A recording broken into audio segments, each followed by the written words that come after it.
Hey neighbors! On this episode of Next Upgrade, Ian's going to show me the basics of smart devices for streaming games. I'll also be showing him what he needs to get started if ever he wants to try streaming. So keep watching if you're interested in that too. Welcome to Next Upgrade, your ultimate guide to upgrading your home into a smart one. We're not playing games about those likes, comments, and subscribes ha, so keep them coming.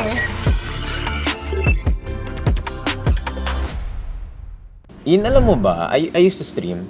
Oh wow! When was the last time you streamed, Danzel? Actually, I streamed over a year ago. And yung games na usually piniplay ko is Call of Duty Warzone, League of Legends, and Valorant. But it's been a while since I played, kaya medyo nakalimutan ko na kung paano mag-setup. So, I really need your help. Yeah, well, that's what I'm here for. Tutulungan kita today. You said na you stream for like 1 year or 2 years. Yeah.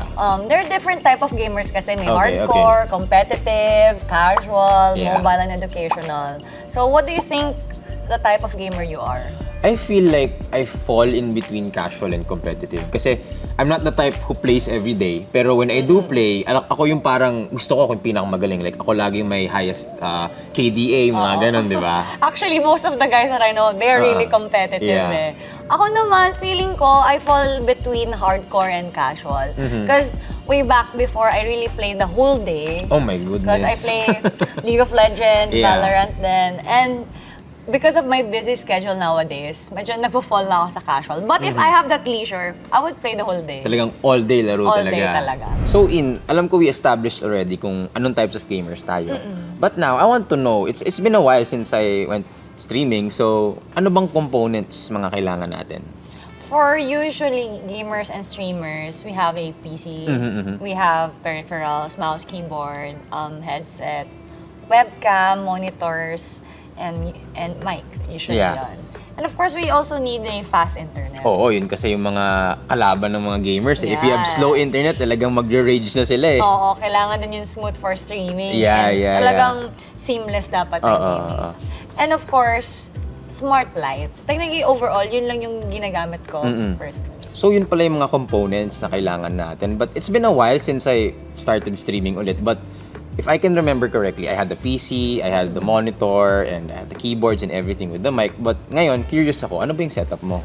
Well, for me, I'm using Predator Orion 5000. So it has a specs of naka 3090 yata siya, or 3080. And I'm using 32GB RAM and i7 siya. Oh, parang that sounds expensive ha. Magkano ba yan? Nasa 150. Wag na pala, sa next life na lang siguro, no? But anyway, if siguro parang mid-range gamer ako na I'm looking for mga medyo mid-range yung price, ano yung pwede kaya? Actually, sa studio natin ngayon, we have a PC setup that we can showcase. This is customized. So we have the AMD Ryzen 5 5600 Proc. And we also have the 2060 Super for the GPU, RTX to. And we also have 16GB RAM plus a customized casing, diba? Oo nga, actually this looks expensive na rin in fairness but actually mid-range pala yung price niya. So you don't really need pala like a super high-end gaming setup to actually start streaming. So mid-range pwede na rin. Mid-range lang. And of course, like nowadays, the manufacturers, as time goes by, nagde-depreciate yung gadget. But the technology is still there. Like still even though the price goes down, but yung technology mabibilis pa rin. So, ngayon, alam mo na yung PC specs ko. Dami palang kailangan. Madami palang kailangan. But of course, we jump into the peripherals. Actually, right now, I brought my peripherals that I'm really using for my stream, which is I have the Logitech G715, and I have for the mouse is the Logitech G Superlight. Superlight talaga. Oo nga no, actually ang gaan nito Magaan talaga sila. And napansin ko, wala siyang wire. So no cables talaga. Kasi I opt to have a wireless setup because it would be clean and aesthetic. Oo nga, actually, ngayon pa lang, when I look at this setup, parang ang linis niya. You don't have excess cables running down your table. Talagang nakakagulo siya sa desk eh. So what I like about mechanical keyboards is their sound and their feel when you play games eh. So it's really satisfying and it's comfortable. Kasi actually, may type din na keyboard. I think it's called membrane keyboards. Mas magkaiba siya sa mechanical since mas maganda yung feel niya talaga when you're typing and I feel like it's more responsive.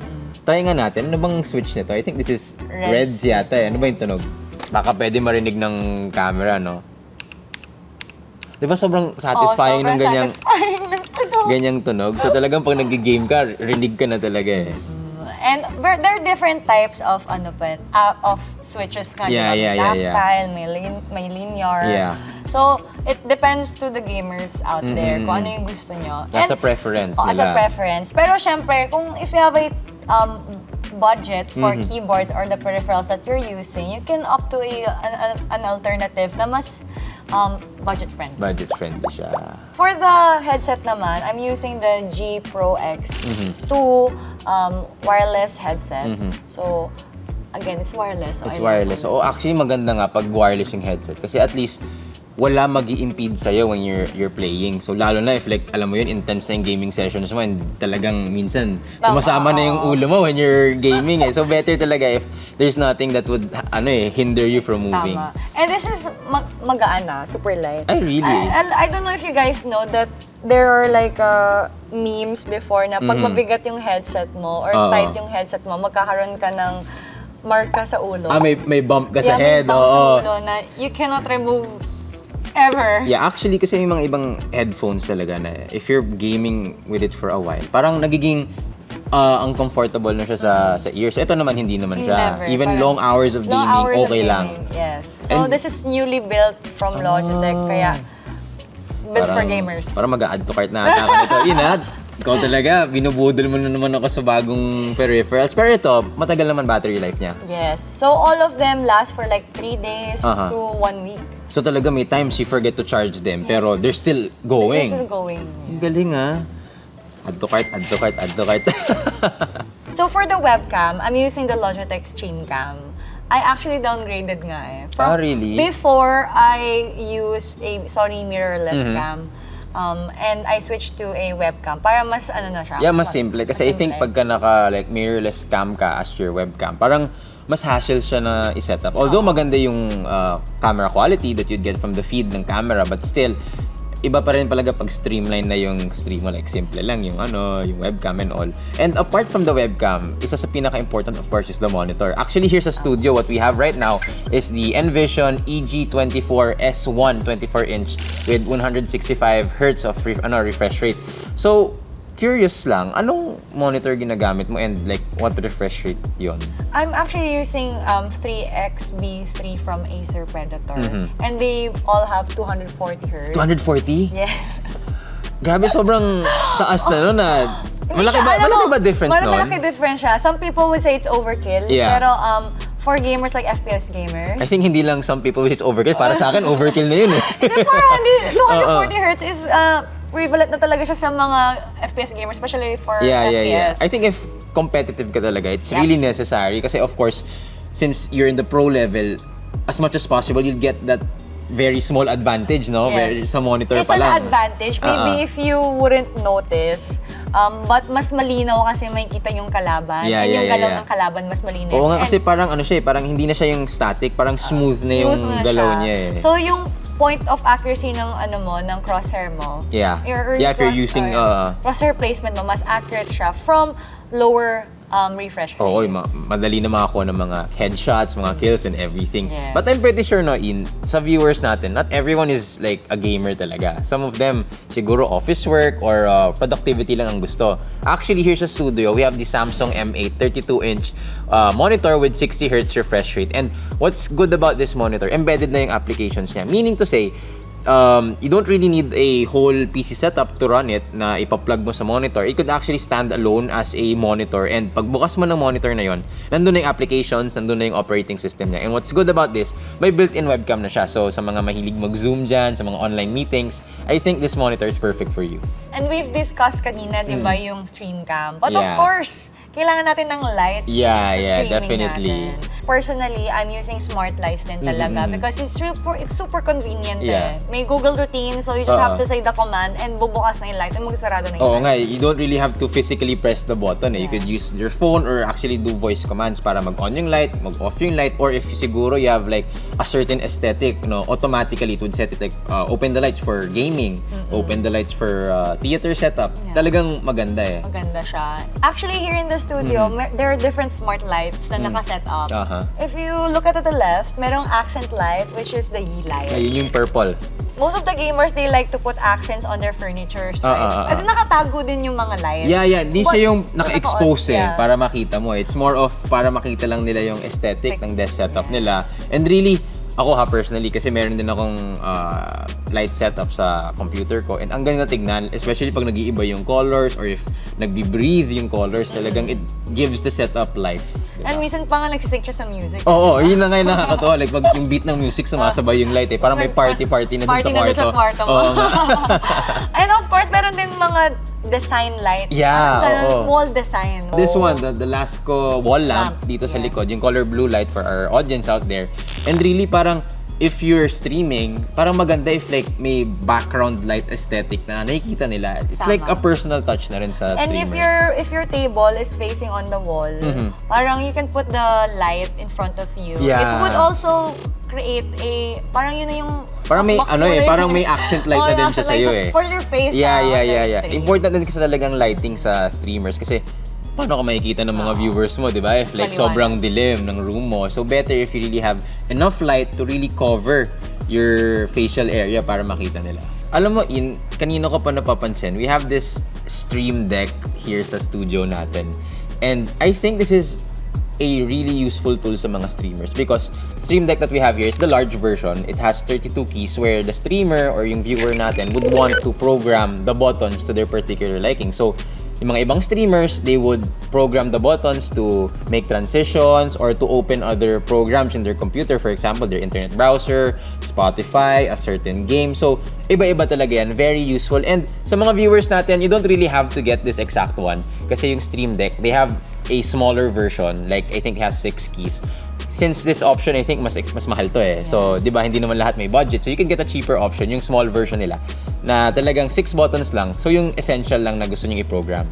But of course, if wala pa silang budget for the Stream Deck, they can actually get a keyboard or an extra numpad that they can customize to their liking para meron silang mas budget-friendly device. Since meron ka ng keyboard, ba't ka pang maghahanap ng iba? Di ba? Nandyan eh. All you need to do is have a button eh. Yeah, ipoprogram mo na lang yung available buttons dito. And have it as your shortcut. Yeah, no. So you don't really have to get the Stream Deck or anything. Technically, smart device siya for gamers. Yeah, technically. So yun.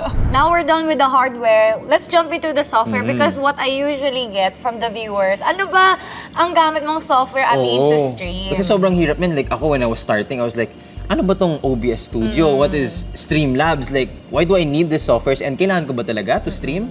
Of course, technically, kailangan natin ng software to stream to input your face sa isang streaming platform. But personally, I'm using OBS. Previously, I'm using XSplit because I am a multi-broadcaster way back before. So I need to stream two streams at the same time. But I switched to OBS because it's so simpler. It's really easy to understand than other broadcasters.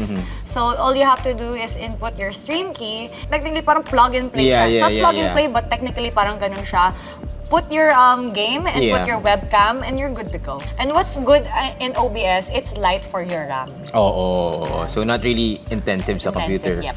Now, I guess since we covered everything, now we're done with the hardware, we're done with the components, tapos na rin tayo sa peripherals, tapos na tayo sa software. Now, technically, once you have all of this, you could actually consider yourself as a full-fledged streamer. Now, being that, siguro ito na yung one big final question ko sa'yo since what we have here today, guys, full-fledged streamer, si Een. So, I'd like to ask the big question here, parang Miss Universe lang, no? So, as a streamer, ano ba yan? What would be your tip sa mga aspiring streamers natin? Like, how could you help them be better streamers? So for aspiring streamers out there, if you want to start streaming, just be yourself. Know what you have to do. Like for example, if you want to be educational, you want to cover game patches, you want to cover other things. Be knowledgeable in what you show on the internet. And of course, if you want to be an entertainer, because everyone wants to put smiles on other people's faces. So crack on your jokes, guys. Oo nga, tama. I think it all boils down to be very natural lang. And actually, ako when I was starting, I watched several YouTube videos on how to really become a better streamer. Kasi I felt pressured na parang dapat I should be this and I should be that. But yung bottom line nila is, just be yourself. And as streamers, you are also entertainers. And ensure na you put out, the things that you like. And eventually, people would catch on. And then they would eventually, watch your stream. And yun, tinan mo. ito, we have Een here, di ba, guys? And that's all for today. Thanks talaga, Een. I learned a lot today. I'm really happy to help. Tapos, if you guys have any more questions about gaming, streaming, or smart devices for gaming, let us know sa comments. Don't forget to like and subscribe then. And if you want to learn more about the items featured in this episode, visit nextupgrade.ph. Check out na rin our YouTube shorts for more fun stuff from this episode. And come back next week for an all-new episode of Next Upgrade. Hit the bell button to make sure you get notified when you see it. See you, neighbors! See you!